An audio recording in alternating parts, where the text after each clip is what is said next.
friends, I am Radha, and in this video we will look at different ways in which we can use the word YouTube. This is the most commonly used word these days, isn't it? So this word, friends, can be used both as a verb as well as a noun. Let's see how.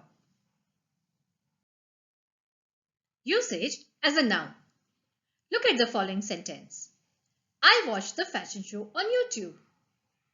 In this sentence, YouTube is a noun as it refers to the video sharing platform. In other words, it is the name of a video sharing or uploading platform.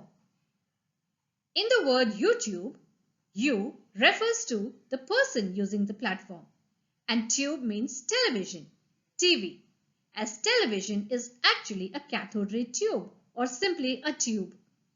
So YouTube is your TV where you can upload videos. It is meant for you. That's why it's YouTube. Usage as a verb. Look at the following sentence. The fashion show was YouTubed. Or, I couldn't attend the fashion show, so I went home and YouTubed it. In both these sentences, the word YouTube is an action word, denoting the action of watching something on YouTube. That's the platform or website. I hope you understood how YouTube is used as a verb and a noun. Thank you for watching.